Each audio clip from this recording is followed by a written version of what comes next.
일본은 한국에 다양한 루트로 메시지를 보내면서 양국 간의 관계를 가늠해보자는 자세를 취하고 있습니다.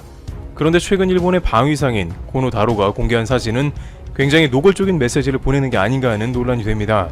그렇다면 일본이 한국의 이 시점에 이러한 사진을 공개하는 저희가 무엇이며 앞으로 어떤 일이 생길지 알아보겠습니다. 또한 일본은 최근 한국과 벌이는 다양한 갈등이 있는데 여러가지 케이스를 통해서 양국 관계를 살펴보겠습니다. 크게 6가지의 정황이 한일 간에 펼쳐지고 있습니다.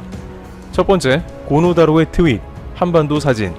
일본은 한국과는 달리 트위터가 매우 활성화되어 있고 미국의 트럼프 대통령이 트윗으로 매일 메시지를 던지고 정치를 하듯이 일본도 아베 총리를 비롯해서 각종 장관들과 강요들은 트위터를 정치 메시지의 통로로 이용 중입니다.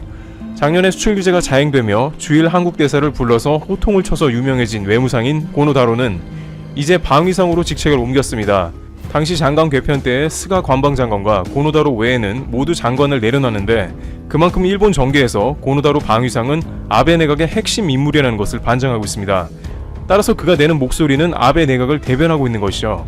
한때 고노다로는 한국에 와서 현충원을 참배하는 등 한국과 관계가 좋을 때는 친한파라고 불릴 정도였으나 이제 그는 일본의 방위상으로 뜻밖의 메시지를 보냅니다. 바로 그의 집무실에 한반도기가 걸린 사진이 등장한 것입니다. 이 사진은 굉장히 놀랄만한 일인데 심지어 일본의 전체가 나온 지도도 없고 다른 나라도 없는데 대한민국 전도가 일본 방위상 집무실에 걸려있다는 것은 묘한 기분을 들게 합니다. 결국 이에 대해서는 일본이 이제 또 다른 행보를 시작한 게 아니냐는 의견이 나오고 있습니다. 또 다른 공개한 집무실 사진을 보면 한반도기가 일본 국방회의를 주로 논하는 테이블 뒷면에 떡하니 대한민국 전도가 배경으로 나와 있어 더욱더 논란을 낳게 만들고 있는 것입니다. 외교 관계자들은 일본에서 이러한 사진 공개는 한국에 대한 공개적인 메시지라고 봐도 좋다는 의견을 제시하고 있습니다. 그런데 이것은 일본이 외교 청소를 공개한 시점과 정확하게 맞아 들어가고 있다는 것입니다. 두 번째, 고노다로 방위상 왜 그랬나? 특히 사진을 자세히 살펴보면 우길기가 걸려져 있고 그 배경으로 대한민국 지도가 들어가 있습니다. 방위성 보도관실 관계자는 고노 방위상 집무실에 한반도 지도가 걸린 이유가 무엇이냐는 연합뉴스의 질의에 꽤 전부터 있었던 것이며 특별한 메시지성은 없다고 20일 답했습니다. 오래전부터 있었다는 게 더 놀라운데요. 이것은 한반도를 오랜 기간 군사적인 도발 대상으로 고려했다는 것으로 보이게 하는 장면이기도 합니다. 그런데 이것은 19일 공개된 일본의 외교 청서를 보면 좀 더 그 명확한 답을 얻을 수 있을 것입니다. 고노다로의 트윗이 19일 공개가 되었으며 외교 청서 역시 같은 날짜에 공개가 되었는데 모두 한국의 영토에 관한 공통점이 보이고 있습니다. 고노다로 방위상은 한국 지도를 자신의 집무실에 걸어놔서 긴장감을 조성했다고 하면 일본 외무성의 외교 청서에는 독도는 한국이 불법 점거를 하고 있다는 내용의 문서를 공개하게 이릅니다. 구체적으로 다케시마는 역사적 사실에 비춰보더라도 국제법상으로도 명백하게 일본 고유 영토라고 기술되어 있습니다. 이 표현 수위는 예전보다 상당히 강화된 것임을 확인할 수 있는데요.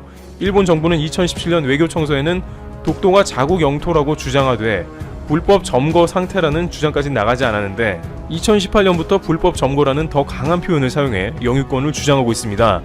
따라서 고노다로 방위상이 자신의 책상 뒤에 한국의 지도까지 붙여가며 한국에 대한 압박을 거세게 할 것이라는 메시지가 다방면으로 확인되고 있는 것입니다. 개헌까지 완료되면 무슨 일이 벌어질지 모르는 상황도 나올 수 있습니다. 그런데 일본 정부의 이러한 행보는 오히려 일본 내부의 각 부처, 지자체 등과 각종 갈등을 빚고 있는 모양새입니다. 일본의 각 부처와 언론은 매우 애가 타는 상황이라는데요. 세 번째, 애가 타는 일본의 지자체, 한국 필요하다. 일본 정부의 태도가 이러다 보니 각 부처에서는 당장 엄청난 갈등을 맞는 상황이 나오고 있습니다. 각 부처는 자국의 코로나 사태에서 계속해서 내심 한국 보고 도와달라는 제스처를 보내고 있습니다만 공식적인 석상에서 한국의 도움을 요청한다고 명확하게 언급한 적이 단 한 번도 없다는 것입니다. 일본 후생성 장관은 한국의 노하우를 공유하자는 메시지를 기자회견에서 공개적으로 밝혔지만 그것은 자신들도 노하우를 공유할 테니 한국이나 중국도 협력하자는 것이고 도움을 요청하는 것은 아니었습니다. 실제 한국 정부는 일본에서 공식적인 도움 요청이 없었기 때문에 한국은 지원할 수 없다고 밝힌 바 있습니다. 바로 그 이유가 이번 외교 청소를 통해 드러난 것입니다. 한국에 대해서 더욱더 강경 기조를 유지하는 것으로 방향을 잡았기 때문입니다. 군사적 도발까지 염두에 둔 계획을 가지고 있으니 한국의 도움을 청할 수는 없습니다. 그러다 보니 일본 각종 지자체와 언론들은 소가리를 하며 그 중에는 보다 못해 한국에 직접 도움을 청하기도 합니다. 충남도와 교류 관계를 맺은 일본 지방도시가 도내 코로나19 진단검사기 제조업체 정보를 요청한 것으로 알려졌습니다. 시즈오카현 요청을 받은 충남도는 천안에 코로나19 진단키트 제조업체인 젠바디사가 있는 것을 확인했습니다. 이 업체는 PCR이 아닌 항체 검사를 통해 10분 만에 결과를 알 수 있는 진단키트를 사용하며 100% 수출만 하기에 양국이 잘 협력만 되면 조속하게 시즈오카현에 진단키트를 수출할 수 있는 길도 열립니다만 일본 정부가 이 한국 진단키트를 승인해 줄지도 확실하지 않아서 시즈오카현은 속을 태우고 있는 모양새입니다. 게다가 이러한 일본 정부의 강경한 태도는 현재 자국에 큰 해가 되었다는 게 다양한 정황을 통해 나오고 있습니다. 네 번째, 아비간 사용 불가능할 듯 한국 PCR이 정답. 아베 총리가 한국에 코로나 도움을 요청하지 않은 이유 중 하나는 코로나 치료제를 일본이 갖고 있다는 것입니다. 그런데 아베 총리는 자국 기업이 개발한 신종 인플루엔자 치료제 아비간을 코로나19 치료제로 활용하는 구상에 의욕을 보였지만 정작 연구에서는 효과가 명확하게 드러나지 않은 것으로 알려졌습니다. 임상 연구에서 아비간의 유효성이 명확하게 드러나지 않은 것으로 파악됐다고 교도통신이 20일 보도한 것입니다. 이것으로 아베 총리는 그나마 자국의 코로나 환자 치료나 국제사회에 공급될 것이라는 기대가 무너져버린 것입니다. 보도에 따르면 이달 중순 후생노동성에 보고된 아비간에 관한 중간 해석 결과를 보면 아비간 투약에 따른 바이러스 감소율에 명확한 차이가 나타나지 않았습니다. 또 당국은 전국 의료기관이 참가하는 연구에서 아비간을 투약한 환자 약 3,000명의 정보를 수집했는데 거기서도 똑부러지는 결과가 나오지 않은 것으로 알려졌습니다. 관계자는 심사에서 보충 자료는 되지만 승인의 주요한 근거로는 쓸 수 없다고 말했습니다. 의사들은 일본 정부가 코로나19 치료제 승인에 신중해야 한다는 견해를 집단으로 표명했습니다. 여기에 임산부가 복용하는 경우 폐하에 중대한 부작용까지 생기는 것으로 알려져 있는 것이죠. 따라서 아비간보다는 당장 일본의 정확도가 높은 한국의 PCR 진단키트를 집중적으로 도입해야 한다는 의견이 나옵니다. 현재 치료제나 바이러스 백신이 없는 한은 최대한 정확한 검사를 통해서 이 사태를 파악하고 수습하는 게 필요한 것입니다. 그러나 일본 당국은 한국 PCR 키트는 여전히 미뤄두고 일본 업체의 신속 진단 키트를 양산해서 쓰기로 결정한 모양새입니다. 대한국 강경책은 일본에 독이 되고 있는 셈인데요. 여기에 일본 당국은 또 다른 성적표를 받아듭니다. 다섯 번째, 돈 벌어주는 한국, 황금알을 낳는 거위였다. 일본의 다양한 회사들이 한국 수출 규제로 인해서 부메랑을 맞고 있는 구체적 근거가 일본 매체에 의해 보도되었습니다. 많은 이들은 보통 수출 규제는 물건을 사는 쪽에서 이루어지는 것이 대부분으로 관세로 제재를 하는 것이 보통인데 일본은 특이하게 물건을 팔고 있으면서 못 팔게 규제를 하는 중대한 오류를 범했다고 전해지고 있습니다. 이것은 중국이 일본의 히토류 수출을 금지해서 일본이 두 손 두 발 다 들었던 경험을 활용한 게 아닌가 싶은데 문제는 일본의 불화수소나 많은 제품들이 우려와는 달리 상당히 대처가 가능했다는 점을 일본은 몰랐다는 것입니다. 니케이에 따르면 불화수소 등 화학제품을 생산하는 일본 업체인 스켈라 케미와가 최근 발표한 2019 회계연도 실적을 보면 순이익이 전년보다 18% 감소했다는 것입니다. 이 신문은 가장 큰 이유로 한국 기업이 진행하는 탈일본화라고 지적합니다. 니케이는 세계의 주요 반도체 제조업체가 일본 제품을 쓰는 것은 고품질 저가격이라는 장점 외에도 안정적인 공급이 가능하다는 점이 영향을 미쳤는데 수출 규제를 강화하면서 이런 관행이 흔들렸다고 분석했습니다. 한국이 기술로 관행을 깨버릴 줄은 몰랐던 것입니다. 예를 들어 LG 디스플레이는 기존의 일본 업체 스텔라 케미와가 생산한 초고순도 불화수소를 한국 기업인 솔브레인이 100배로 희석한 것을 사용했는데 솔브레인이 자체 생산 가공한 저순도 불화수소를 쓰기로 작년 11월 공정을 변경했다고 소개했습니다. 결과적으로 스켈라 케미와의 주력 상품인 초고순도 불화수소의 작년도 출하량은 전년보다 약 30% 줄었습니다. 역시 불화수소를 생산하는 업체인 모리타 화학공업의 경우 올해 1월 초에 수출을 재개했지만 한국으로 가는 판매량은 수출 규제 강화 전과 비교해 30% 정도 줄어든 수준입니다. 한국 수요자들이 제품 공급처를 바꿨기 때문으로 보입니다. 업계 관계자들은 사실상 일본의 수출 규제는 자해에 가깝다며 관련 기업들만 큰 타격을 입고 일본 반도체 산업 생태계는 크게 후퇴한 생채기만을 남겼다고 평가하고 있습니다. 양국 갈등이 일본 기업에만 큰 독이 된 셈입니다. 여섯 번째, 일본 정부 불매운동 불씨를 살려주고 있다. 일본 정부가 한국으로부터 가장 예상 못한 것과 가장 크게 타격을 입은 것은 바로 불매운동입니다. 여기에 일본 정부는 계속해서 한국의 불매운동 불씨를 살려주고 있어 일본 업체의 비명은 계속되고 있는데요. 특히 수출 규제 이후 2020년으로 접어들면서 일본 여행이 조금씩 회복되며 불매운동이 약해진다는 말이 나왔는데 일본 정부는 코로나 사태로 인해서 한국의 입국 금지를 자행하면서 한국 내에서 여론이 악화되는 국면을 맞습니다. 따라서 한국 내의 일본 기업인 유니클로나 데상트 등 불매운동 대상 일본 기업은 계속해서 매출 부진에 시달릴 것으로 보입니다. 또한 안 그래도 일본 관광객 감소로 일본 지방에서는 한국 없는 공백을 실감하고 있는데 이러한 조치로 인해서 일본 내 한국 관광업은 거의 파산 단계를 밟고 있는 것이 다양한 매체로부터 확인이 되고 있는 상황입니다. 이와 같이 한일 관계는 좀처럼 풀리지 않고 악화일로로 치닫는 정황이 다양하게 포착되고 있습니다. 그런데 그 과정에서 대부분 한국에서 돈을 벌어가던 일본은 오히려 큰 손해를 보고 있어 일본 내에서도 논란이 되고 있습니다. 추천 한번 정중히 부탁드리면서 또 들어가 보겠습니다. 오늘은 중국 반도체 그리고 5G, 즉 쉽게 말해서 중국 반도체 굵기 그리고 화웨이의 방향성 등에 대해서 이야기를 한번 해보도록 하겠습니다. 또한 우리나라에서 이 중국 반도체 굵기나 화웨이의 공격적 행보에 대해서 가장 위기가 될 수 있는 기업이 삼성전자이기 때문에 5G 네트워크 장비, 스마트폰 등에 걸쳐서 삼성은 또 어떻게 대응하고 있는지 시간이 허락하는 한도 내에서 살펴보도록 하겠습니다.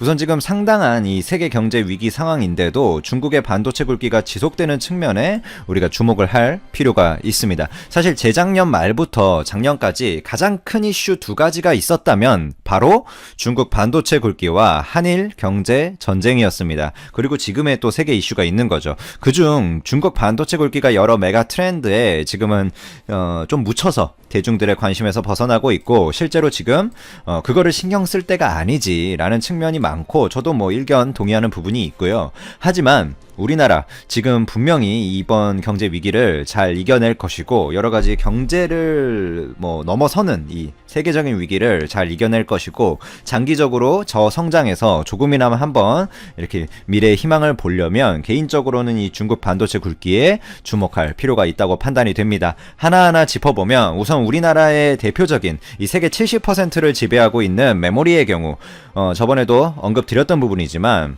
총괄 정리하는 개념이기 때문에 허페이 창신이 19나노 D램 양산에 나선 것은 분명한 사실입니다. 하지만 양산에 나섰다, 요것은 사실인데 수율도 비공개에 붙여져 있는 상황이고, 사실 수율이 제대로 안 나오면 그것은 아무 의미 없는 양산이거든요. 그리고 10나노 시제품도 생산하겠다라고 허페이 창신이 발표를 한 것은 맞지만 그것은 말뿐입니다. 얘네들이 D램을 양산하겠다라고 발표하고 D램을 실제 하나라도 양산하는 데까지만 해도 거의 오차 범위가 1년 반에서 2년까지 걸렸어요.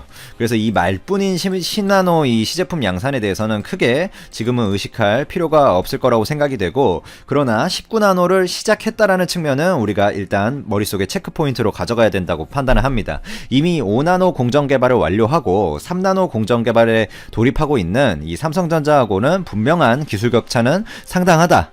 하지만 누구도 이 허페이 창신 같은 중국 짝퉁 회사가 삼성을 넘어설 것을 위기로 판단하지 않습니다. 그럴 가능성이 없어요. 하지만 없다라는 단언적인 표현보다는 낮죠. 하지만 제가 걱정하는 현실적인 위기는 우리나라 반도체 수출의 절대적인 비중을 차지하고 있는 이 중국이 이 자급률이 올라가는 것이 바로 우리나라의 위기가 될 수 있고, 저가형 반도체에서 자급률이 올라가는 것만으로 일단 분명한 마이너스 피해가 시작된다는 측면에서 우리나라가 이제 허페이 창신과 이 SMIC 등의 행보에 주목할 필요가 있다라고 판단이 됩니다.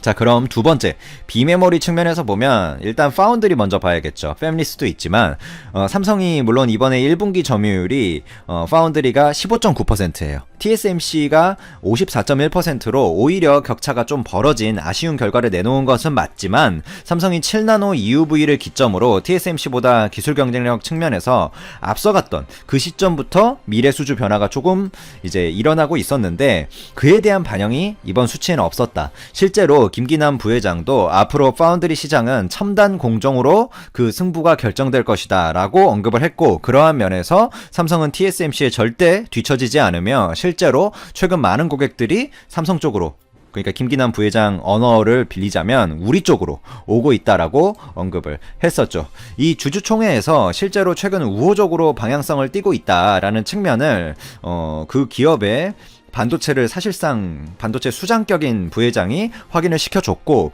우리가 모두 알듯이 미세공정에서도 TSMC와 대등 혹은 단순 나노대로만 보면 우위를 삼성이 가져가고 있고, 패키징 기술 측면에서도 과거보다 분명히 원래 팬아웃 레벨 패키징을 우리가 못해가지고 애플의 전량을 뺏긴 적이 있었는데, 그게 물론 정치적인 측면도 있지만 기술적인 측면이 분명히 존재를 했거든요. 그때는 좀 부끄러운 이야기지만 있지만 삼성이 TSMC보다 패키징에서 확실히 뒤떨어졌었습니다. 애플한테 그 물량을 뺏기던 그 시기에는. 하지만 지금은 분명히 삼성도 나름의 패널 레벨 패키징을 웨이퍼 레벨 패키징을 진행하고 있고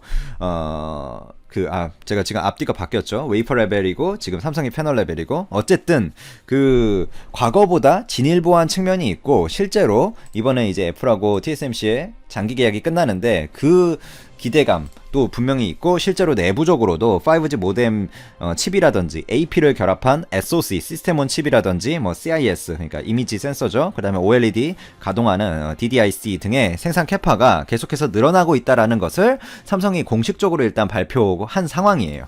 전문 분석 기관에서도 지금과 같은 시장 분석 기관에서도 경제 위기 상황임에도 불구하고 삼성전자의 파운드리 부분 올해 매출 증가율을 30% 정도로 잡고 있습니다.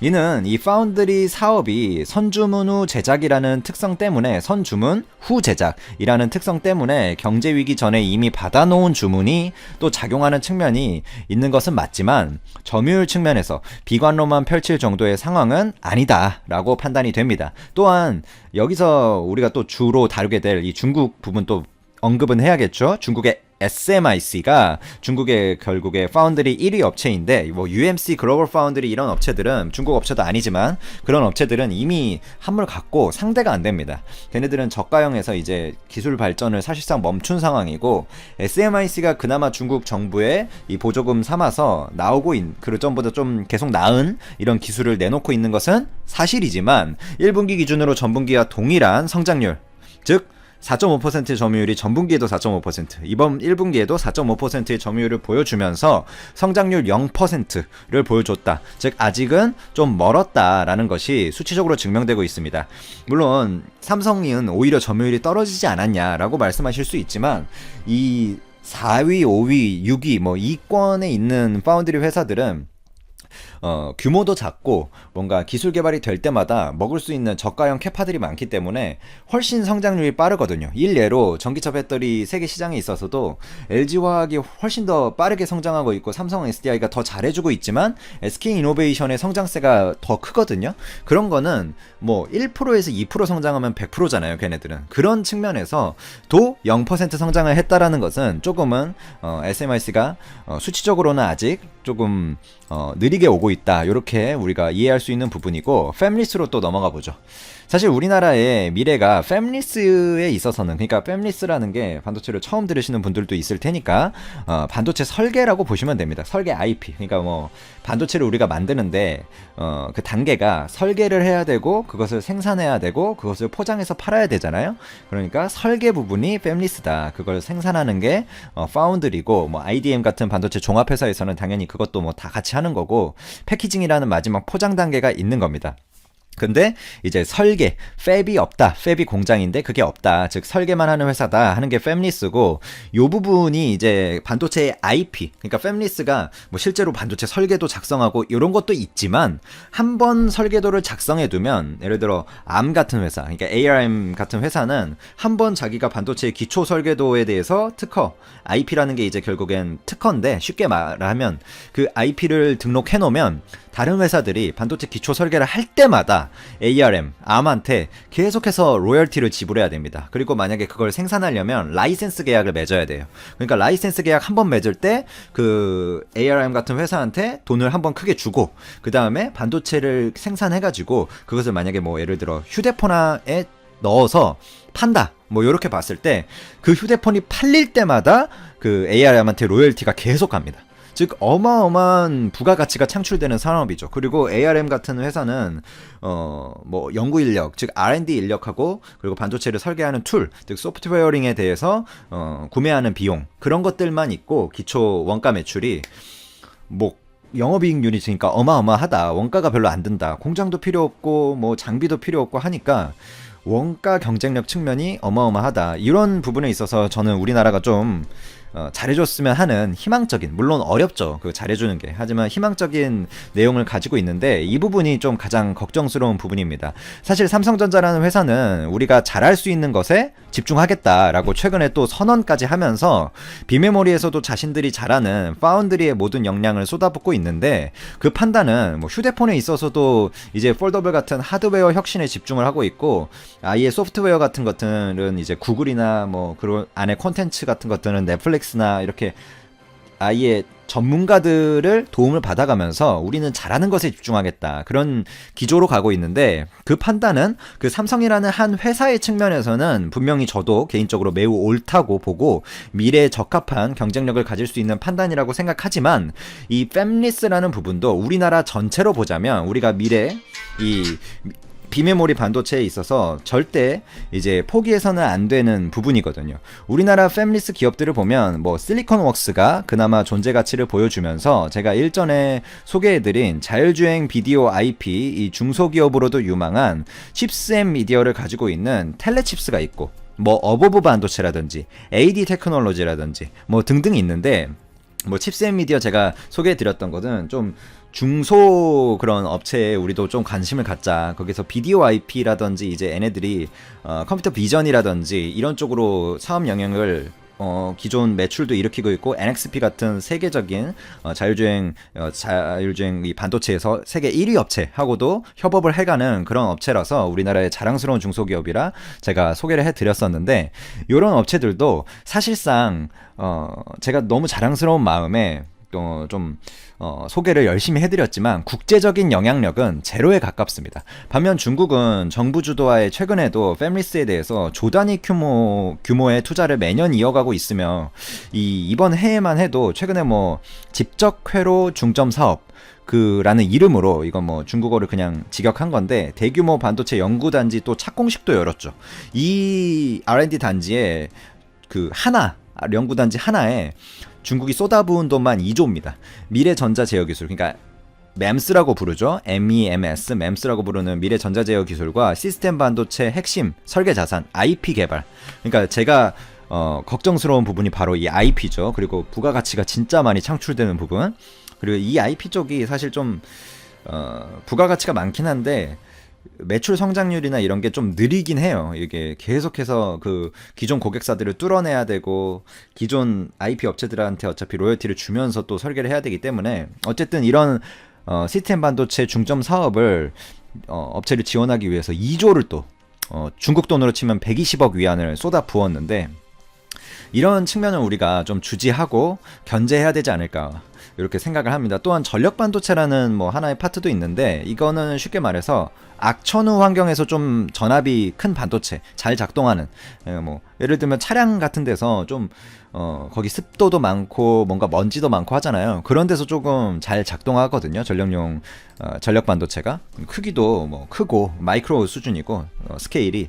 이 부분에 있어서도 중국이 또 투자를 이어가고 있습니다. 뭐 예를 들자면 간저우시의 명관미 전자 유한 회사의 전력 반도체 생산 라인 구축에 1조를 또 이 회사가 투자하는 게 아니라, 제가 지금 막 삼성이 조단위 투자를 한다 이런 건 보통 삼성이 출자를 해가지고 투자를 하는 거잖아요. 근데 간저우시가 투자하는 거예요, 얘네들은. 그러니까 나라가 그냥 전력용 반도체 생산해라 이러고 1조를 그냥 지어주는 겁니다. 그러니까 이런 부분에 있어서도 우리나라가 물론 치사하고 더럽지만 그래도 알고 대응을 해야겠죠. 반도체를 떠나서 또 화웨이로 이야기를 이어가 보면 5G 네트워크 장비가 사실 삼성의 미래 성장 동력 중에 하나거든요. 이 부분에 있어서 이 화웨이가 미국의 압박을 뚫고 좀 전 세계 각국으로 고객 기반을 또 넓혀가고 있습니다. 이 부분도 삼성이 원래 LTE 쪽 단계에서, 그러니까 4G 단계에서 네트워킹 장비에서 영향력이 거의 없었는데 5G로 오면서 많은 투자를 하고, 실제로 삼성이 뭐 단적인 예로 19년도 성과급도 5G 네트워크 네트워크 장비 사업부가 가장 많은 성과급을 받았거든요. 그만큼 성장이 잘 됐었습니다. 한때는 한 분기에서는 5G 미국하고 일본, 우리나라에 계속해서 뭐 KDDI 같은 미국, 일본의 2위 통신사에도 공급을 하고 미국에도 2, 3위 통신사에 공급을 하고 우리나라에 뭐 또 많이 공급하고 하면서 분기 기준으로 화웨이를 넘어서는 세계 1위의 점유율도 삼성전자가 캐파를 차지했었던 그런 분야인데 이 화웨이가 좀 유럽 쪽을 많이 먹고 있어요. 유럽 주요 국가들이 미국이 물론 압박했죠. 하지만 화웨이에 대한 이 5G 장비 도입 의사를 계속해서 밝히고 있습니다. 미국이 원래 지난해 이제 국가 안보 위협이라는 것을 근거로 미국 내에서도 뭔가 사용을 금지하는 행정명령을 내렸고 그 다음에 유럽 동맹국들에게도 화웨이 배제를 공식적으로 좀 진짜 강압하다시피 요구를 했죠. 하지만 독일과 프랑스 같은 데는 이미 뭐 미국 의사에 반해서 완전 무시하고 화웨이 장비를 배제하지 않겠다. 영국도 마찬가지고 EU도 마찬가지고 지금 사실 파이브 아이즈를 맺은 어떤 국가인 뉴질랜드 같은 데도 뭐 당국은 뭐 어떤 통신 장비 공급사에 대해서도 배제 조치를 내지 않겠다. 요런 게 뭐 스웨덴도 마찬가지고요. 화웨이 배제는 없을 것이다라고 공식적으로 선언을 했고요. 이런 뭐라고 해야 되죠? 그 행보가 물론 화웨이의 어떤 보안 문제에 대한 진위 여부라기보다는 그건 것 측면도 물론 각 국가별로 판단이 있겠지만 너무 그 원가 매출에 대한 리스크가 크거든요. 이미 화웨이로 다 깔려져 있는 거를 다 갈아엎으려면. 근데 그 측면에 있어서 이제 미국의 영향력이 한계점에 조금 있다. 그래서 유럽에까지 미국이 강압을 하기에는 좀 한계적인 영향이 있다. 일본이나 우리나라나 그래도 미국의 영향력이 이렇게 강한 곳에서는 그리고 현명한 또 화웨이 장비 분명히 보안적으로 문제가 있다 이렇게 판단하는 곳에서는 삼성의 5G 네트워크 장비가 많은 양으로 공급되고 있지만 뭐 유럽같이